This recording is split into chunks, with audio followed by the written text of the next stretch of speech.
But first, the border is one of the defining issues of our time, impacting the people trying to get into our country, the border agents handling their arrival, and the communities they're joining. To get a snapshot of this, ABC 10 News and Scripps News sent dozens of reporters to experience all aspects of what life is like at the border over a 48-hour period. And while today's border crisis may be at a critical stage, it's not a sudden problem. Senior investigative reporter Jim Avila shows how our current situation follows decades of political failure. Today's immigration crisis is not new.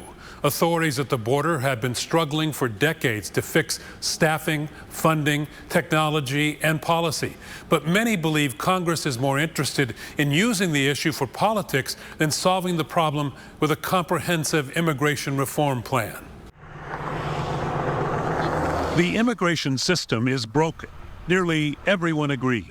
From this immigration lawyer practicing in San Diego for 15 years. How dysfunctional is the system? It's dysfunctional to the point where people don't believe in the system anymore. So they'd rather come illegally than try to go through the legal way.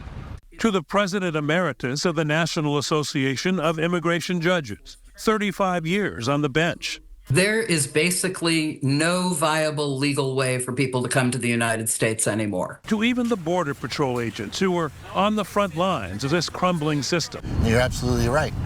The system's backlogged. I mean, the immigration courts, you're looking at anywhere 3 to 4 years before you get an immigration hearing.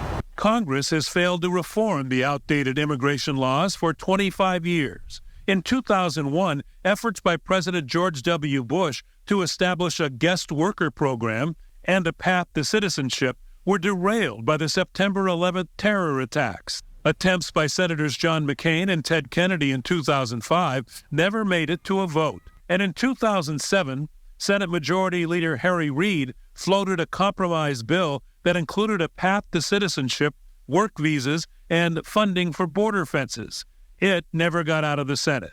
The last serious attempt in 2015 was a bipartisan bill supported by Republicans John McCain, Lindsey Graham, Marco Rubio, and others. It would have added Border Patrol agents, allowed more skilled and unskilled foreign workers, and provided a pathway to citizenship for 11 million undocumented already living in the United States. It passed the Senate with both Republican and Democratic support, hoping it would prevent the border crisis we see today. But conservatives in the House voted it down. The public has been lied to. Misconception number one: immigrants are, quote, murderers, rapists, criminals. According to a 2023 study by Stanford University titled "The Mythical Tie Between Immigration and Crime," reveals that immigrants are 30% less likely to be incarcerated than are U.S.-born individuals. In fact, 3 of the top 10 safest cities in America, according to the FBI rankings, are the border towns of El Paso, McAllen, Texas, and San Diego, California. Misconception number 2: immigrants are bad for the economy and take away jobs from U.S. citizens. According to the U.S. Department of Labor, immigrants have aided the pandemic recovery and have helped plug the gap in what otherwise would be an inflation-aggravating labor shortage. Academic studies have shown time and time again that immigrants do not take jobs away from the American public, that they stimulate the economy, they take jobs that Americans don't want. So what are the solutions these frontline immigrant experts say are needed? The courts are jammed with waits as long as 20 years to get through the system. So clearly they agree more judges are needed. When I started 35 years ago, I think I had about 800 cases on my docket. By the time I retired about 2 years ago, it was over 4,000. And I know that now many judges have caseloads of 5,000 and above. And some asylum cases can be handled without ever going to court. Sapochnick, the veteran immigration attorney, says right now there are more than 3 million asylum cases waiting for trial. He says not all those cases need a judge. Maybe take away the asylum from the judges, give it to the asylum officers. Now you cut the asylum line by half. The most visible side of today's broken system is here, at bus stations, airports, and transit centers, where the Border Patrol releases thousands of migrants into U.S. cities because there's no other place to put them. It's a process called catch and release. We stop, catch, and release and finish up the open gaps. But until that message gets through, if it ever does, the holding facilities remain full. Where are you going to put all those folks? Because they're not releasing them anymore. Well, that's a good question because, I mean, we don't have the detention facilities there, right? And we have contracts with the detention facilities that we have now. But they're full. They're full, right? And that's beyond my pay grade. Immigration Court Judge Dana Lee Marks believes comprehensive reform is the only solution.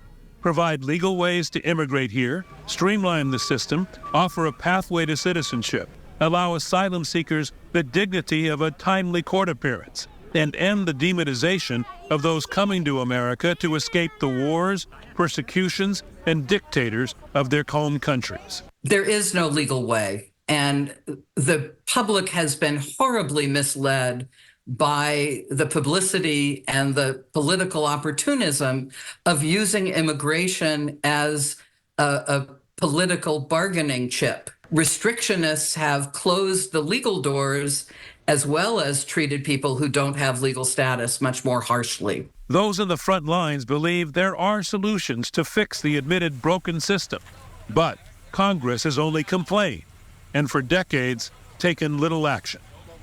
The latest failure was just this year, when a bipartisan comprehensive immigration plan that would have increased border security, tightened asylum laws, ended catch and release, and created a path to citizenship for some immigrants already here, was voted down by Republicans at the last minute after Donald Trump objected.